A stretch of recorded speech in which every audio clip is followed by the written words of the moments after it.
Hola, ¿cómo están? Bueno, bienvenidos a esta segunda clase de Introducción al Derecho. Mi idea de hoy era que veamos un poquito a qué se denomina derecho, qué es específicamente el derecho, cuáles son los elementos que lo componen y la clasificación. Nosotros hasta ahora habíamos visto que, aunque no tomemos conciencia de ello, siempre estábamos en presencia del derecho, que no era necesario ir a un abogado o ir a un escribano para tomar contacto con el derecho, sino que vivía nuestra vida cotidiana sin que nos percatemos de ello.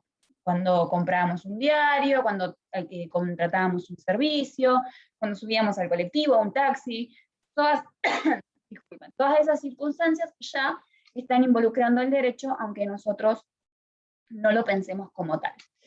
Entonces, para hoy vamos a ver qué es el derecho y cuáles son los elementos que lo componen. Les voy a compartir para eso, como siempre, una filmina sobre la que vamos a trabajar. A ver. Bien, entonces, tenemos acá la pregunta de qué es el derecho.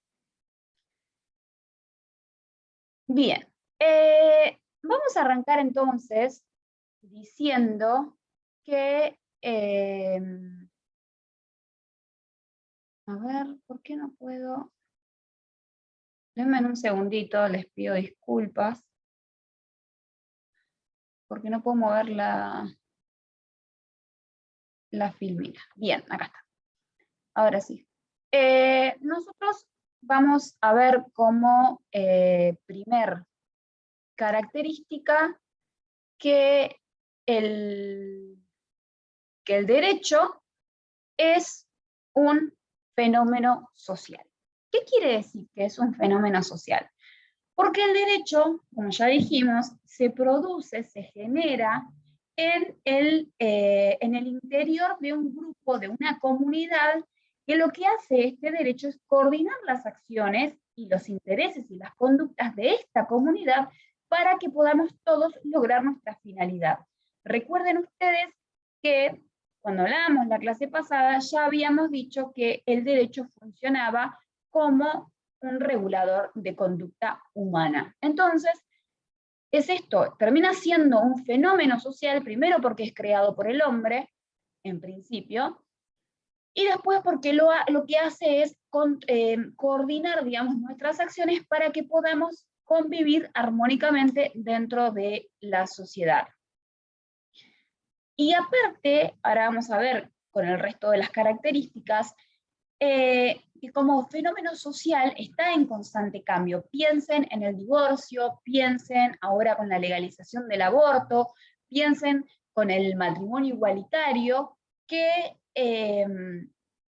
el derecho se fue modificando y se fue amoldando a la sociedad en la que hoy, o cubriendo las necesidades de la sociedad en la que hoy convivimos.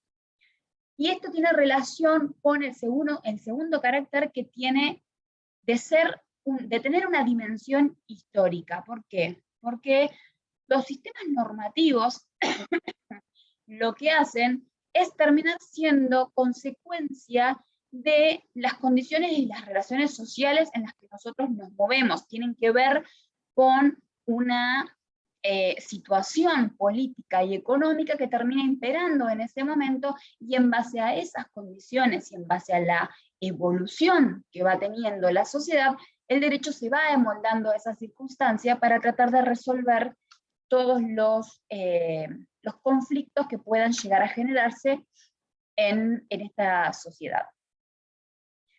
También tiene un carácter normativo, por esto que les decía que el derecho termina siendo un sistema o un conjunto de normas que lo que van a hacer es regular el comportamiento de una sociedad concreta. ¿Por qué hablo de una sociedad concreta? Porque no es el mismo derecho el que tenemos nosotros que el que pueda llegar a tener otros países, sino que este derecho se amolda específicamente a cada una de las sociedades en las que está inmerso.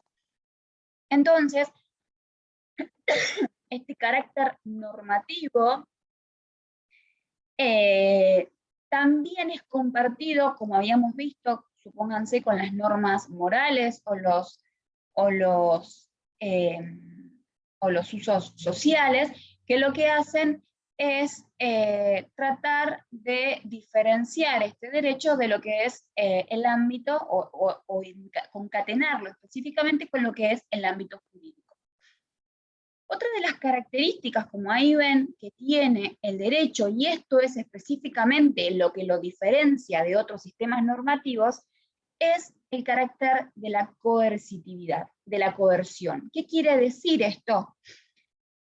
Que la principal característica que tiene el derecho es la posibilidad que tenemos a través de un órgano competente, a través de un órgano institucionalizado, de poder hacer cumplir con este sistema jurídico normativo, es decir, poder aplicar sanciones en caso de que las normas no se cumplan. Esto es un carácter típico del derecho, que supónganse no lo tienen las normas sociales. Recuerden que en caso de incumplimiento a una norma social, la sanción termina siendo social también, de la misma sociedad, pero no podemos forzar el cumplimiento. Acá, con las normas del derecho, las normas jurídicas, sí, a través de órganos competentes, como puede ser el órgano judicial, nosotros podemos forzar el cumplimiento de esas normas.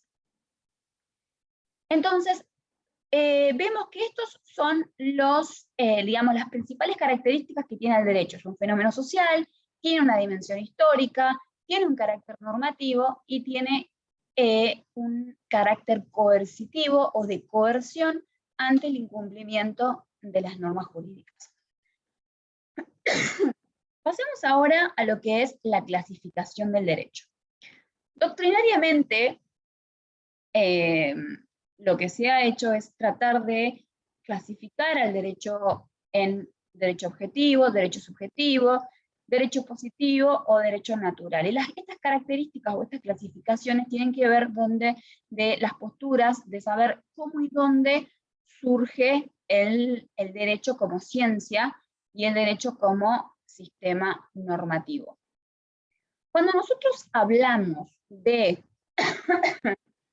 derecho objetivo, nos estamos refiriendo a todo el conjunto de normas que van a regir una determinada comunidad jurídica y que van a ser dictadas por una autoridad competente y que van a tener fuerza o carácter obligatorio. Entonces, todo el conjunto de normas leyes que nosotros conocemos, son lo que se denomina el derecho objetivo. ¿Por qué? Porque el derecho objetivo está dictada por una autoridad competente. Ustedes piensan en una ley, va a estar dictada por el Poder Legislativo. Si estamos hablando de un decreto, va a estar dictado por el Poder Ejecutivo. Entonces, cada una de las autoridades competentes para dictar cada una de estas normas, y después la fuerza obligatoria, es decir, el carácter de coercitividad que tenga este tipo de normas. En ese caso estamos hablando del derecho objetivo. ¿Y cuáles son las características principales que tienen las normas jurídicas?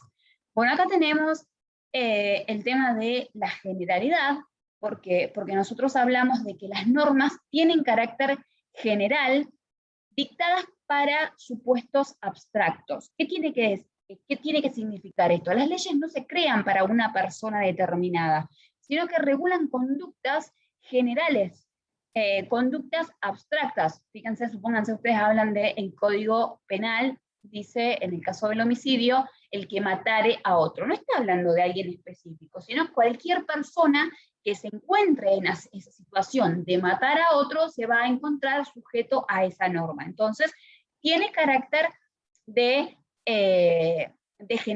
generalidad, no está dictada para regular un hecho específico o estar dirigida a una persona en concreta, sino que todas aquellas personas que se encuentren en esa situación que regula la norma van a estar alcanzadas.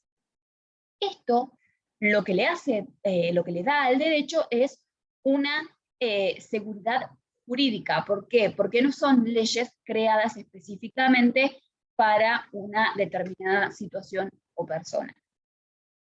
Otro rango esencial que tienen las normas jurídicas es el carácter de imperatividad, que tenía que ver con esto de que las normas jurídicas, recuerden que siempre cuando hablemos de derecho vamos a hablar de normas jurídicas, son de carácter obligatorio. ¿Por qué? Porque las normas, en su mayoría, vamos a ver un poquito de esta clasificación, las normas en su mayoría están obligando a hacer una determinada cosa o están prohibiendo a hacer una determinada cosa, pero tienen un carácter imperativo, mandan a hacer o no hacer algo. No son recomendaciones, no son consejos que podemos seguir o no, sino que son mandatos imperativos. Nos está obligando a hacer o no hacer algo. Y también tenemos acá, como vimos recién, el carácter de la coercitividad, es decir, como yo les decía antes, significa que en caso de que no cumplamos con determinada norma, hay mecanismos coactivos, hay mecanismos que nos obligan y fuerzan al cumplimiento de esa norma si no la respetamos en forma voluntaria. Ustedes piensen, supónganse, si cruzan un semáforo en rojo, saben que eso está prohibido por una norma y en todo caso se les va a aplicar una multa. Es decir, va a haber una sanción por haber incumplido con esa norma. Esto es entonces el derecho objetivo. Todo el conjunto de normas que conocemos nosotros que existen, por lo menos en nuestro país, es el derecho objetivo. Son leyes o normas dictadas por autoridad competente y con carácter obligatorio, para sintetizarlo.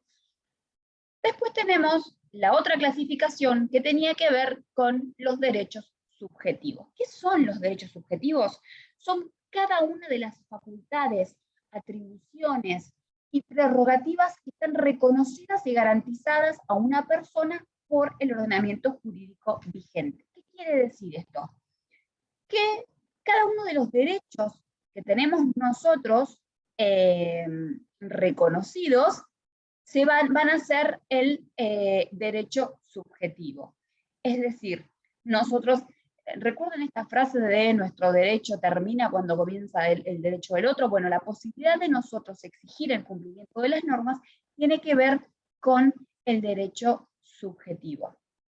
Entonces, cuando nosotros decimos que tenemos derecho a que se nos respete la intimidad, que se nos respete el derecho a nuestra correspondencia privada, cuando hablamos de los derechos que tenemos nosotros como personas, ahí estamos hablando de derecho subjetivo. Entonces, sintéticamente lo que podemos decir es que estos derechos subjetivos son las facultades que tenemos nosotros como una comunidad jurídica para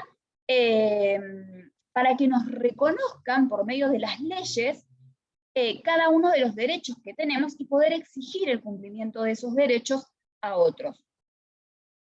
Y estos derechos subjetivos van a encontrar fundamento, van a nacer del derecho objetivo. ¿Por qué? Porque son los derechos que están específicamente consagrados en las normas jurídicas concretas.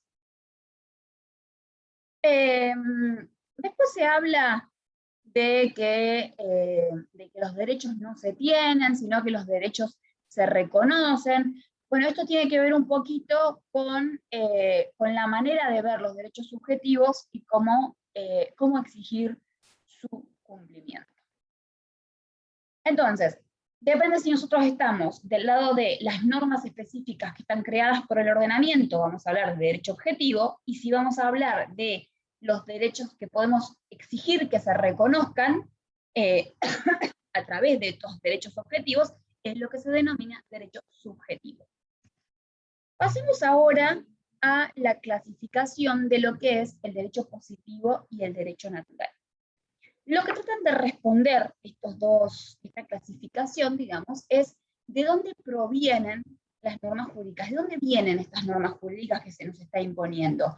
¿Vienen de leyes de la naturaleza que tienen carácter universal e inmutable, que nos fueron dadas por una autoridad externa a la propia sociedad, supónganse Dios, la naturaleza, o sea, ya están dadas mucho antes de nosotros, o bien son normas que fueron hechas, es decir, realizadas por el hombre y que son producto de la sociedad y de una autoridad que está creando esas normas. Entonces, si nosotros decimos que todo este conjunto de normas o este sistema normativo tiene una característica de universal, con total independencia, que sean reconocidas o no por el Estado, estamos hablando de derecho natural.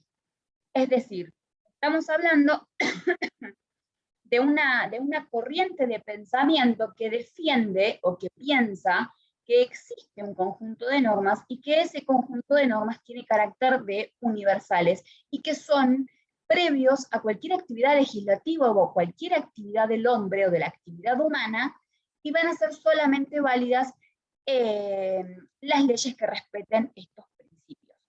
Entonces, si bajo este criterio, bajo el criterio de leyes universales y que están dadas mucho antes que el hombre por una cuestión de naturaleza, vamos a estar hablando del derecho natural. Ahora, si por el contrario nos estamos refiriendo a normas que están vigentes en un determinado momento de la sociedad concreta porque fueron creadas y establecidas por una autoridad competente y mediante un proceso determinado de creación de esas normas, vamos a estar bajo el concepto de derecho positivo. Es decir, derecho positivo se va a referir a todas esas normas que existen por creación del hombre a través de autoridad competente y que van a obligar a las personas a realizar o prohibir una determinada conducta. Entonces, para este sistema, oh, disculpen, para este sistema, todas nuestras normas jurídicas que son creadas por una autoridad competente y con carácter obligatorio, atribuyen al carácter de este derecho como positivista. No les puedo decir cuál es la, digamos, para alguna corriente prevalece el sistema positivista y para otra corriente permanece, digamos, o prima el derecho natural. Entonces vimos derecho objetivo, vimos el derecho subjetivo, vimos el derecho natural y vimos el derecho positivo. De todas formas, no me di cuenta y me colgué hablando y podría haberle pasado la filmina, pero esto lo van a tener subido al campus. Vamos a hablar también ahora de la aplicación del derecho. ¿Qué es o cómo se aplica el derecho en nuestro ordenamiento jurídico? Y acá hay una diferenciación entre si hacemos o si hablamos de una aplicación pacífica o de una aplicación coactiva o coercitiva. Nosotros ya dijimos que el derecho es un fenómeno jurídico que está inserto en nuestra comunidad, aunque no nos demos cuenta. Si nosotros tratamos de cumplir con las normas jurídicas, si no hay un incumplimiento de las normas deliberado por parte de la sociedad, estamos hablando de que hay un cumplimiento pacífico del derecho. Es decir, nosotros no cruzamos, como hablábamos hoy, no cruzamos un semáforo en rojo, pagamos, supónganse, el alquiler, no vamos a robar, no matamos a nadie. En ese caso estamos haciendo una aplicación pacífica del derecho.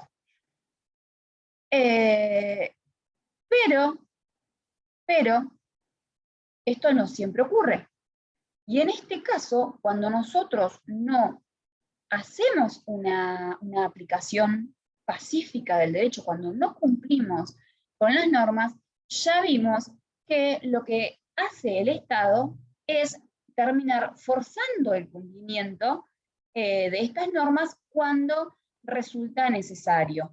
Es decir, el respeto al derecho va a estar garantizado por el poder del Estado, que lo que hace es, a través de órganos específicos, como son los jueces o los tribunales de justicia, que son la autoridad competente, es decir, que están investidos de esa potestad jurisdiccional, van a poder exigir el cumplimiento de estas normas jurídicas en caso de que nosotros no lo hagamos. Y ante ese supuesto, vamos a poder hablar de una aplicación coactiva o coercitiva del derecho. Y en ese sentido, tenemos que ver qué hacen los jueces como autoridad de aplicación del derecho. Entonces, lo que va a hacer el juez, acuérdense que siempre estamos entonces ante a una aplicación coactiva del derecho, la función primordial del juez va a ser aplicar las normas jurídicas a ese caso concreto, lo va a juzgar y va a hacer cumplir lo que se ha juzgado, es decir, va a hacer cumplir con la norma que no se cumplió o se dejó de cumplir. Entonces, los jueces y los tribunales van a ser los órganos del Estado que van a ejercer una función jurisdiccional y por eso se los denomina órganos jurisdiccionales. Después, si ustedes leen el material, les pueden encontrar una clasificación de si son unipersonales, si son órganos colegiados. Todo eso depende de la cantidad de jueces que componen el tribunal. Pero también es importante que sepan que al momento de resolver un caso concreto, es decir, supónganse una persona que mata a otra o un robo, lo que va a hacer el juez al momento de aplicar el derecho y hacer que se cumpla, primero va a identificar cuál es la norma o normas jurídicas que se van a aplicar a ese caso, y para eso va a ser imprescindible que tenga un conocimiento profundo de toda la realidad jurídica. Es decir, tiene que tener en cuenta todo el plexo normativo que existe en nuestro sistema jurídico para poder identificar bien cuál es la norma que va a ser aplicado a ese caso concreto, y simultáneamente y a su vez tiene que estar bien informado de los hechos y las circunstancias del caso, que para eso van a estar involucrados los abogados, para poder mostrarle al juez cuál es la realidad jurídica o cuál es la realidad de los hechos de cada una de esas situaciones, depende obviamente bajo qué parte nos encontremos. Pero una vez que este juez determine cuál es la norma que va a aplicar, va a estar obligado a interpretar las leyes, es decir, va a estar obligado a determinar cuál es el significado exacto de esa norma que se involucra en ese caso concreto. Esta tarea de interpretación va a ser imprescindible. ¿Por qué? Porque nos va a decir o le va a influir al juez cómo decidir cuál de las normas puede resolver ese caso concreto y cuál va a tener que aplicar para interpretar después el alcance y el contenido de esa norma. Entonces, la actividad esta de interpretación e identificación de la norma viene de la mano, es decir, va a permitir al juez, a través de identificarla y a través de interpretarla, le va a permitir al juez que al momento de dictar una decisión final, es decir, al momento de dictar una sentencia de cumplimiento, va a poder establecer cuáles son las consecuencias jurídicas de la aplicación de esa norma.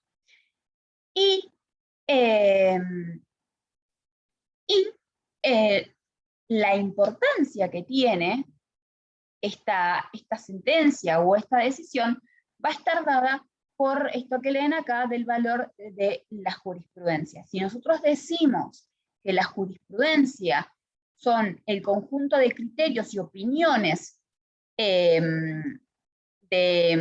digamos, de los juristas, o a través, digamos, Una cosa es la jurisprudencia y otra cosa es la doctrina. La doctrina tiene que ver con esto que les decía, con los criterios y opiniones de los juristas. Ahora, la jurisprudencia termina siendo establecida por las sentencias que dicten estos jueces. Entonces, lo importante de la jurisprudencia, lo importante de las sentencias que se dicten, es que van a establecer determinados precedentes para tratar de resolver cuestiones similares bajo los mismos criterios. Después de ustedes, si van a, no los quiero agobiar, pero si van al material van a encontrar cómo están formadas las sentencias, cuáles son los elementos que lo componen, pero bueno, eso se los dejo para que ustedes los lean.